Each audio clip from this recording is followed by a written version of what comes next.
So let's welcome Stacie de Armas.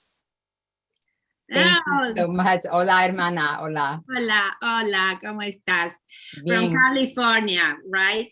And Yes. Stacie is the Senior Vice President of Inclusive Insights Initiatives and leader within Nielsen's Diversity, Equity, and Inclusion practice. Stacie is the numbers person. She's a researcher.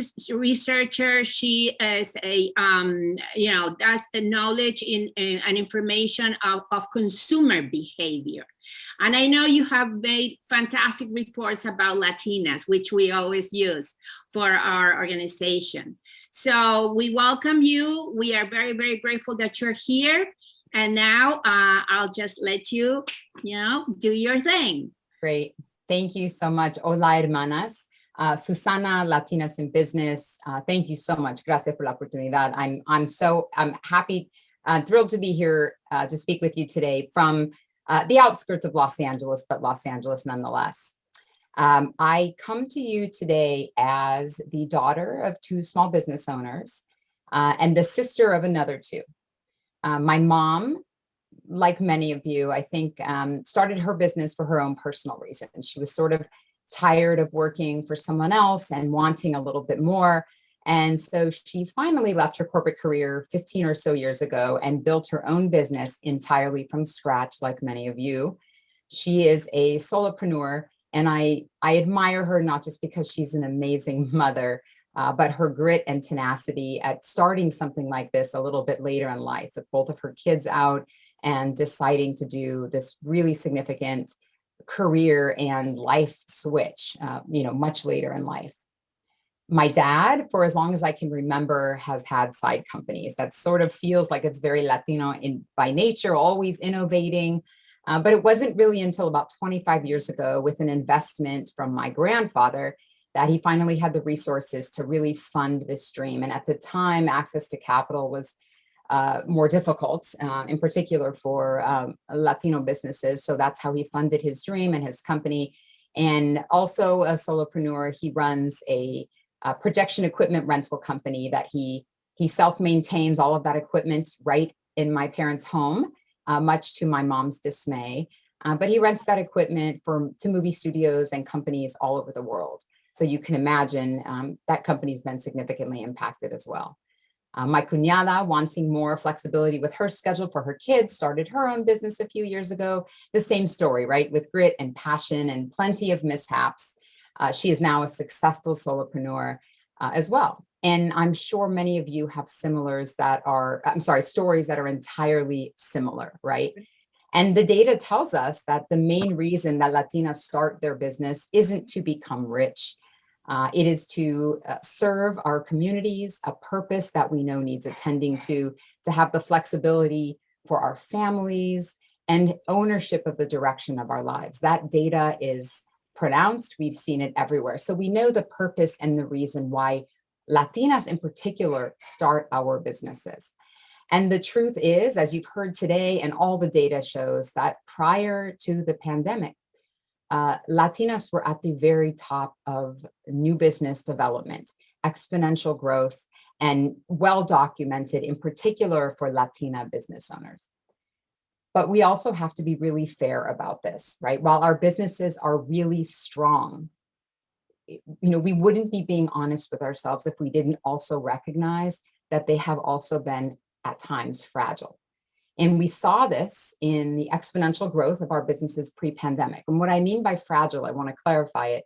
It means I'm sort of thinking about it in the terms of a Raul Singh quote, where he says, and you've heard this, you've also heard it around Ruth Bader Ginsburg. It's often attributed to Frida Kahlo, but it's actually a different author who said, fragile, not like a flower, but like a bomb. And I want to take a minute before you jump to what I mean by that and explain it. I'm talking about the ability to explode and grow. And we've seen it within our businesses. We've seen our businesses grow unlike others, but we've also seen them, in particular during the pandemic, being impacted unlike any others.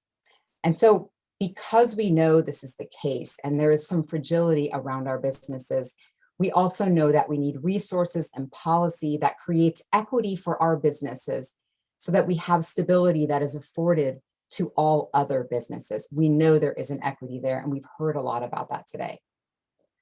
So with that said, and thinking about the data that I look at regularly, I'm trying to evaluate what is different and what our opportunities are moving forward. We talked about a lot of them today, and I'm surprised and delighted because some of my remarks today are exactly what others have said within this session. So I'm grateful that we're all on the same path and we all see the same future for not just Latino business owners, but Latina business owners in particular.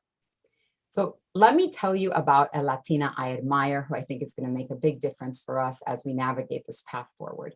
I think she will change the course of small business and advance our recovery beyond our expectations and help us gain that stability that our counterparts often see, and frankly, that we deserve. Her family is originally from Aguascalientes in Jalisco. And many generations ago, her family fled the Mexican Revolution. They settled in Texas. And for 4 generations, they were a successful family in Texas, owning their own business and sort of growing. In 1960, one of the sons decided that he wanted to seize the opportunity that California presented. So he moved to Burbank, California, which isn't far from where I sit today. It's about perhaps 10 miles, and I have a lot of personal family history around Burbank and my own immigrant story. And, perhaps we'll get to that. But as the story goes, 10 years later, this hermano moved to Burbank and he had a beautiful baby girl in the early 70s. This Latina led a somewhat regular Southern California life, immersed in Mexican culture here in Southern California. She excelled in her studies, and she went on to be accepted by a very prestigious and exclusive university, and she pursued her educational dreams. But during that upbringing, small business was a huge part of her life. Her family owned several veterinary hospitals, and she really lived firsthand the challenges and opportunities of a small business, in particular Latino business owners. So it was only really natural for her that her career steered her to be an advocate for small business. So we're going to fast forward, and this powerhouse Latina has spent her professional and personal life focusing on small business issues. She lived these experiences through her family and her upbringing, and all the while during her own small business ventures, which she had several. But what makes her really special is she wrapped up her focus on small business and advocacy for small businesses in this unwavering commitment for the empowerment of minority communities, right, and struggling business owners. So she always had things centered not just on the opportunity for business owners, but in particular, our segment of business owners. And many people have said about her that it's really rare to find someone who is so hardworking, so kind, but also so substantively knowledgeable, right? Just really in the center of all of these amazing things. This Latina, from her really humble upbringing in Burbank, went on to have several really high-profile jobs supporting the advancement of small business, from California all the way to the White House. And all the while, I want to remind you, running her own small business, because this is how we are, right? Nunca pare, just consistent always in growing and building. This daughter of a small business owner is Isabel Guzman, and she was confirmed, as you know, just this past Tuesday on March 16th as our very first Latina head of small business administration for the United States. And amigas, I tell you this, not because I think you don't know it, because I know you all read it, because she is one of us.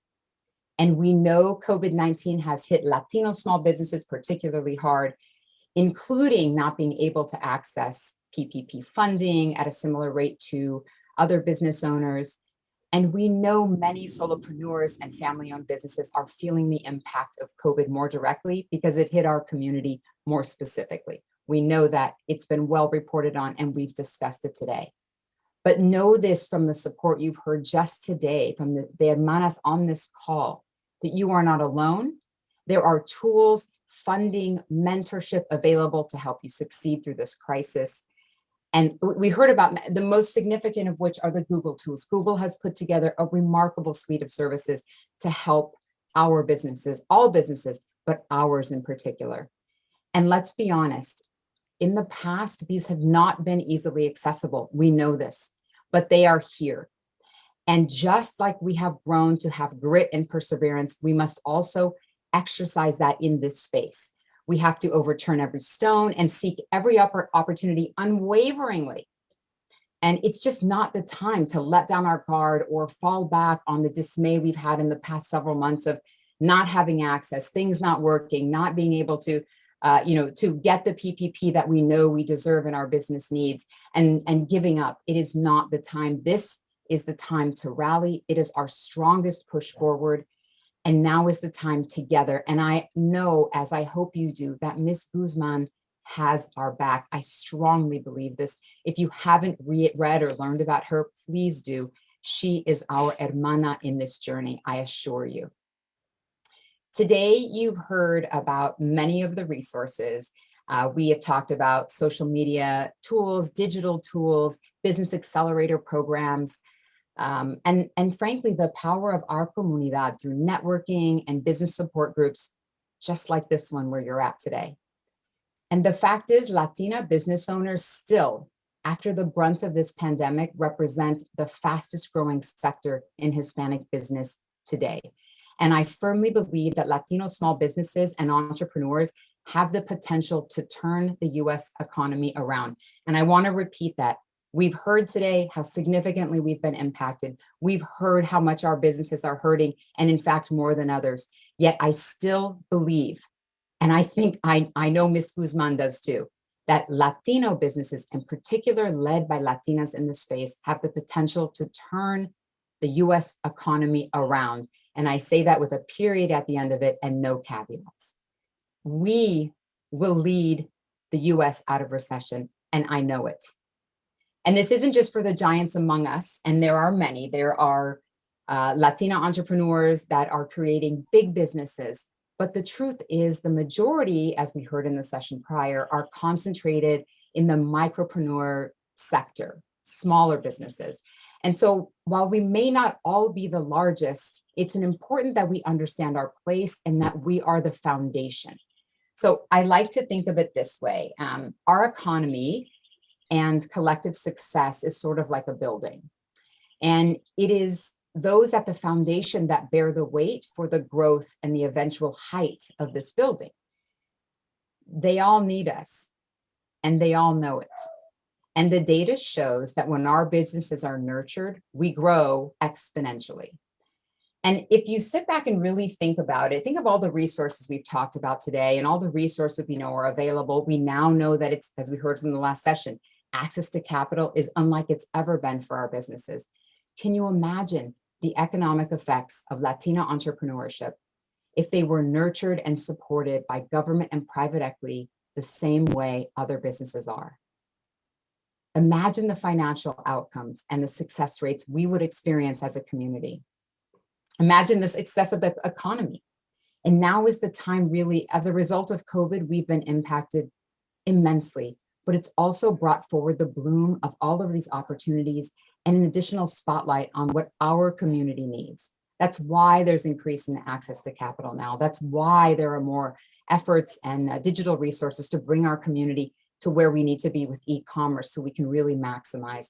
It's almost in some ways what we needed to have happen so that equity could be built. I believe our SBA director understands this firsthand, and I believe she will grow not only all businesses, but I really trust, as I've said, that she is going to invest in our businesses. Hermanas, we're the future, and I've said it already, they all know it, and we know it too. Now is our time. We must be ready, though. We have to be ready for funding, for the new programs, for the connections to the resources, to be able to capitalize on those opportunities for capital that are forthcoming and upgrade our e-commerce. We have to be ready to fly. And I think Susana said it just before I started, being ready to fly, because walking is just too slow right now. Let's fly high, let's be bold and assertive, and be open to those resources and not be jaded by the lapses of the past year. It is easy to be, but we must not be. We've all received far too many no's, and I know now is the time for those yeses. In the words of Frida Kahlo, and this one she actually did say, she said, "Feet, what do I need them for when I have wings to fly? Let's fly, now is our time. Susana, gracias, ustedes. I wish you the best of luck, but you won't need it because the resources are now there for us." Gracias por la oportunidad, Susana. Stacie, fantastic. It was very emotional. It was very inspiring. And I was kind of teary, really, because when I started this initiative 6 years ago, and I did Google Latinas in Business, and all I found was, like, honestly, escort programs, escort, and now you do that, you Google, Latinas in Business, and you see the potential and the incredible growth, like you mentioned. So thank you so much. It was very, very inspiring. And I know you're a busy person. We thank you so much for your time today.